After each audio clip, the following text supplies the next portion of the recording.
Welcome to my channel Sudama ji creation. मैं अनुमेया तिवारी आपका अपने चैनल पर स्वागत करती हूँ। आनंद मेरे पापा के बहुत अच्छे दोस्त हैं। उनकी उम्र अराउंड 37 होगी। वो पिछले हफ्ते ही मेरे घर आए थे और उनको मेरे चैनल के बारे में पता चला। उन्होंने मुझे मेरे चैनल के कंग्रेचुलेट भी किया और अपनी दिक्कत भी मुझसे शेयर करी। उनको नींद में सांस आनी बंद हो जाती है और वो नींद से उठ जाते हैं, जिसकी वजह से वो सुबह फ्रेश फील नहीं कर पाते हैं, नींद पूरी नहीं हो पाती है। उनको ये लगता है कि जब वो सोते हैं तब उनका एनर्जी लेवल ज़्यादा होता है सुबह के मुकाबले।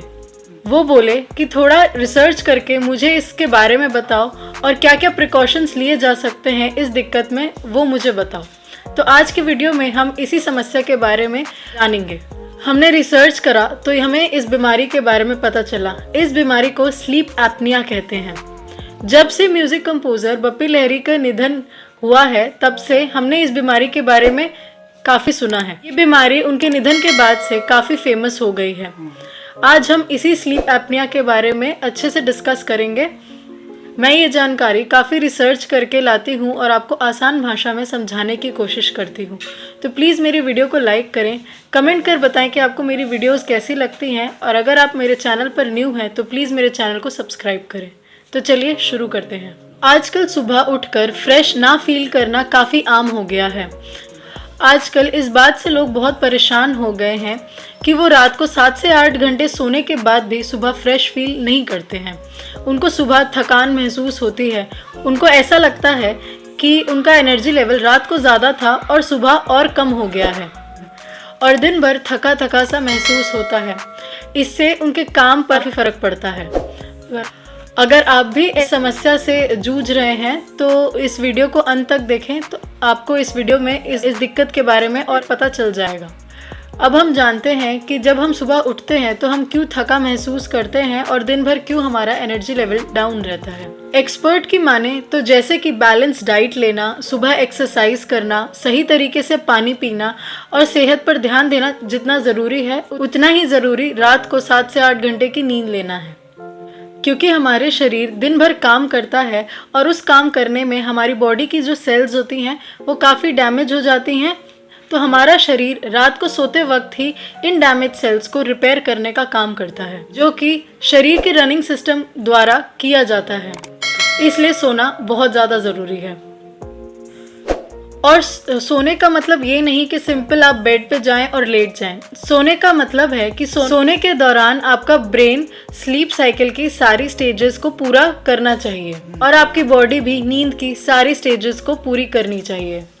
क्योंकि ब्रेन और बॉडी जब अपने इनएक्टिव स्टेट में पहुंच जाते हैं तभी हमारी बॉडी का सिस्टम में रिपेयरिंग का काम शुरू होता है। अगर इसी स्लीप के दौरान कहीं भी नींद में समस्या आती है तो इसे हम डिस्टर्ब स्लीप कहते हैं। डिस्टर्ब स्लीप के कई कारण होते हैं। इसका पहला और मुख्य कारण है स्लीप एपनिया। एपनिया का मतलब होता है कि सोते वक्त सांस की नली में ऑब्स्ट्रक्शन, यानी कि लोगों को लगता है कि सोते वक्त उनकी सांस की नली में कुछ फंस गया है, जिसकी वजह से उनको सांस लेने में दिक्कत होती है। स्लीप एपनिया ज़्यादातर उन लोगों में पाया जाता है जिनका बॉडी मास इंडेक्स यानी कि BMI 30 से ज़्यादा होता है। आमतौर पर जब हम सो रहे होते हैं तो हम मुंह और नाक से सांस लेते हैं और हवा गले से होते हुए हमारे फेफड़ों तक जाती है।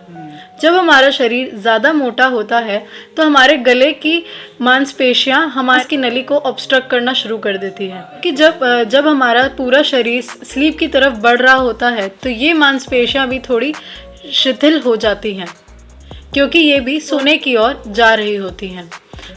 उनके वज़न की वजह से हमारी विंड पाइप कभी कभार बंद हो जाती है और फेफड़े में ऑक्सीजन की कमी हो जाती है, जिसकी वजह से शरीर का सिस्टम मस्तिष्क को इन्फॉर्म करता है कि उनको सांस लेने में दिक्कत हो रही है और हमारा मस्तिष्क जाग जाता है, जिससे वो हमारे शरीर में थोड़ी मूवमेंट्स करता है, जिसकी वजह से वो मांसपेशियां भी जग जाती हैं और वो अपनी जगह से हट जाती हैं और सांस आनी शुरू हो जाती है और सब कुछ सामान्य हो जाता है और फिर शरीर डीप स्लीप की तरफ बढ़ने लगता है। और कभी कभी तो ये एपिसोड्स रात में कई बार होते हैं, जिसकी वजह से हमारी स्लीप डिस्टर्ब हो जाती है। इसी वजह से डिस्टर्ब स्लीप होता है। इसी वजह से हमें सुबह थकान सा महसूस होता है, हम सुबह फ्रेश फील नहीं करते और हमारा एनर्जी लेवल काफ़ी डाउन होता है। इसके मेन लक्षण के बारे में अब हम डिस्कस करेंगे। पहला, सुबह उठने पर फ्रेश ना फील करना। दूसरा, सोते वक्त खर्राटे लेना। तीसरा, दिन भर आलस से भरे रहना। चौथा, एनर्जी लेवल का दिन भर डाउन रहना। बहुत ज़रूरी है कि स्लीप एपनिया सिर्फ डिस्टर्ब स्लीप का कारण ही नहीं है, ये मेटाबॉलिक सिंड्रोम का भी पार्ट है। स्लीप की वजह से हमारी बॉडी का रिपेयर सिस्टम में भी प्रॉब्लम आ जाती है, जिसकी वजह से हमारी बॉडी ढंग से रिपेयर नहीं हो पाती है, जिसकी वजह से कई सारी बीमारियों के होने के रिस्क होते हैं। और अगर स्लीप एपनिया का सही टाइम पे इलाज नहीं किया गया तो हाई ब्लड प्रेशर, शुगर का खतरा बना रहता है, हार्ट प्रॉब्लम्स हो सकती हैं, ब्रेन डैमेज हो सकता है, कभी कभार तो इसकी वजह से कैंसर भी हो सकता है। डिस्टर्ब स्लीप का दूसरा कारण हो सकता है नाक में किसी प्रॉब्लम की वजह से नाक का बंद होना। नाक का बंद होने की वजह से हम लोग मुंह से सांस लेना शुरू कर देते हैं, जिसकी वजह से मुंह और सीने की मांसपेशियां हवा से ड्राई हो जाती हैं और अकड़ जाती हैं, जिसकी वजह से आदमी उठ जाता है और उसकी स्लीप डिस्टर्ब हो जाती है। इसमें लोग नाक बंद ना हो उसका प्रिकॉशन लेकर सोते हैं ताकि ये दिक्कत उनको ना आए। अब हम बात करेंगे कि स्लीप एपनिया को ठीक कैसे किया जाए। एक्सपर्ट की माने तो स्लीप एपनिया एक लाइफस्टाइल डिसऑर्डर है। अगर ये प्राइमरी स्टेज पे हो तो इसको हम लाइफस्टाइल में मॉडिफिकेशन करके ठीक कर सकते हैं। उसके लिए हमें अपना BMI 18 से 25 तक के बीच में रखना चाहिए। अपने शरीर की मांसपेशियों को स्टिफ बनाना है एक्सरसाइज करके, और अगर गले पर ज़्यादा चर्बी है तो उसे एक्सरसाइज कर कम करना पड़ेगा। यानी कि अपनी डेली रूटीन ठीक करने से, अपना खान पान ठीक करने से, रोज़ योगा एक्सरसाइज करने से ये दिक्कत 1 महीने के बीच में ठीक हो जाएगी। अगर ये स्लीप एपनिया की बीमारी पुरानी है तो ये दवाइयों से और लाइफस्टाइल मॉडिफिकेशन से ठीक की जा सकती है। कुछ केसेस में डॉक्टर्स कुछ मशीन्स का इस्तेमाल करते हैं और इस दिक्कत को ट्रीट करने की कोशिश करते हैं। फिर आपको कुछ दवाई दी जाती है और उसके बाद रेगुलर एक्सरसाइज करने को कहा जाता है। इस तरह से आपका स्लीप एपनिया ठीक किया जा सकता है। तीनों ही केस में आपको अपने लाइफस्टाइल में मॉडिफिकेशन करनी ही पड़ेगी, आपको अपना वजन कम करना ही पड़ेगा। सबसे अच्छा तो ये होगा कि आप किसी पल्मोनोलॉजिस्ट से कंसल्ट करें। वो कुछ टेस्ट कर ये पता कर लेंगे कि आपको स्लीप एपनिया की दिक्कत किस वजह से है और उसी के अनुसार आपका ट्रीटमेंट चलेगा। आपको डॉक्टर के सजेशन के अनुसार ही काम करना पड़ेगा। और सबसे ज़रूरी बात, आपको लाइफस्टाइल मॉडिफिकेशन तो करना ही पड़ेगा। अंत में जाते जाते ज़रूरी हेल्थ टिप, अगर आपको भी स्लीप एपनिया की शुरुआत हो चुकी है तो अपने लाइफस्टाइल में मॉडिफिकेशन लाना अभी से शुरू कर दें। अगर आप इसके अगले चरण पे हैं, यानी कि आपको स्लीप एपनिया काफ़ी टाइम से है, तो तुरंत आप डॉक्टर से कंसल्ट करें और उनके सजेशन के अनुसार ही काम करें। लाइफस्टाइल मॉडिफिकेशन तो आपको दोनों केस में ही करना ही है। अपने और अपने परिवार का ध्यान रखें।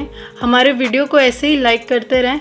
कमेंट कर बताएं आपको हमारी वीडियो कैसी लगती है। हमारे वीडियो को जितना हो सके उतना शेयर करें। और अगर आप हमारे चैनल पर नए हैं तो हमारे चैनल को सब्सक्राइब करें। आपका एक सब्सक्राइब हमारा हौसला बढ़ाता है।